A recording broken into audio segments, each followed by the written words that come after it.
اور بہت سارے جوان ہیں جیسے محمد علی مرزا تھا، یا جیسے قادری تھا، یا جیسے ابھی مفتی ہمدرد ہے. تو پہلا ورژن مولانا اسحاق کا، فرسٹ ورژن. دوسرا ورژن مرزا کی صورت میں، اپڈیٹڈ ورژن مفتی ہمدرد کی صورت میں. مطلب قدم بقدم آپ کو لوگ آگے نظر آئیں گے. کسی جوان نے کہا مولانا یہ مرزا کافی حد تک صحیح چل رہا تھا، یہ اچانک اس کو بریک کیوں لگ گئی؟ ایک بندہ صحیح گاڑی چلا رہا ہے، ٹریک پہ آ رہا ہے اور اس کا بریک کیوں لگ گئی؟ میں نے کہا بریک اسی لیے لگی کیونکہ یہ جس پیٹرول پمپ سے فیول لوڈ کر رہا ہے، مسئلہ اس پیٹرول میں ہے.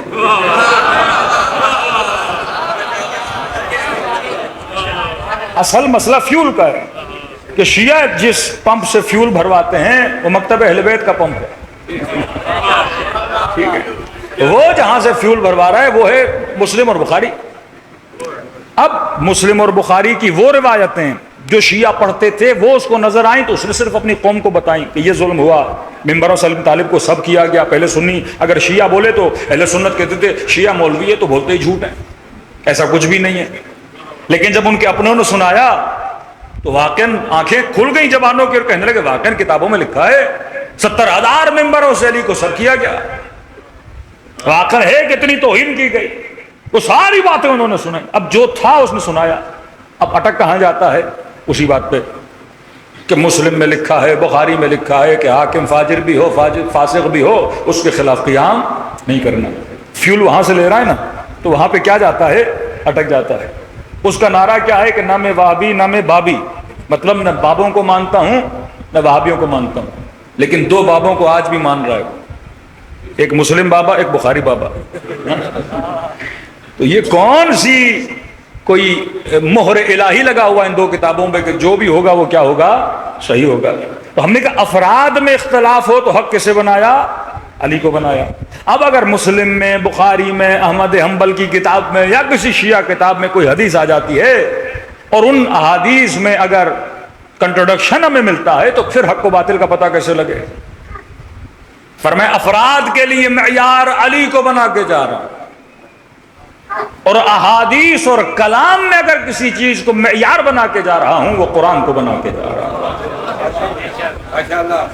یہاں حدیث کا مفہوم لینا کہ رسول کہہ رہے ہیں حاکم فاسق بھی ہو، فاجر بھی ہو، کالا حبشی غلام بھی ہو، جس کا کان بھی کٹا ہوا ہو، اگر ویسا بھی آ جائے تو فرمایا اس کے خلاف قیام نہ کرنا. اب رجوع کرنا ہوگا قرآن کی طرف. کیا خدا زمین کا ورثہ کسی ایسے کو دے سکتا ہے جو فاسق ہو اور فاجر ہو اور اس کی اطاعت مجھ پہ واجب کر دے؟ یہ تو قرآن کی آیت ہے یرثها الا عبادی الصالحین، میں زمین کا ورثہ عباد الصالحین کو دیتا ہوں. ایک کنفیوز مفتی جو اتنی کتابیں پڑھنے کے بعد اور اہل سنت کا جوان جب اس سے سوال کرتا ہے کہ مولانا یہ بتائیے یزید نے ظلم کیا کہ نہیں؟ کہاں کیا؟ کہ فرزند رسول کے ساتھ زیادتی ہوئی کہ نہیں؟ کہ ہوئی. کہ پھر کہیے نا یزید پہ لعنت. کہ نہیں یہ ہم نہیں بول سکتے. یہ کس بابے کو مان رہا ہے؟ اسی مسلم اور بخاری کو مان کے کہہ رہا ہے نا کہ نہیں یزید نے جو کیا وہ حاکم تھا، اخلاقاً برا کام کیا، فرزند رسول تھے، تھوڑا احترام کرتے. یہ نہیں کہتے کہ حسین کا کام صحیح تھا. وہ آج بھی اسی نظریے پر ہیں کہ امام حسین کو قیام نہیں کرنا چاہیے تھا کیونکہ امت میں فتنہ پیدا ہو گیا. قیام حسین کے بعد امت میں دو دھڑے بنے، ایک شیعہ کہلائے ایک جماعت کہلائے. تو میں کہوں کہ جس طرح وجود حسین یزید کے لیے باعث تکلیف تھا، کیونکہ لوگ جب پرکھتے تھے تو یزید کو کہتے تھے حسین کو دیکھ. کبھی آپ نے سوچا کہ ہر زمانے میں اہل بیت کو کیوں قتل کیا گیا جبکہ امام حسین کے بعد کسی امام نے قیام نہیں کیا؟ کوئی تدریس دے رہا ہے، کوئی دعائیں پڑھ رہا ہے، کوئی لوگوں کی اصلاح کر رہا ہے، پھر زہر کیوں دیا جاتا تھا؟ کیونکہ حاکم کتنا بھی اچھا بن جاتا تھا زین العابدین جتنا تو نہیں بن پاتا تھا.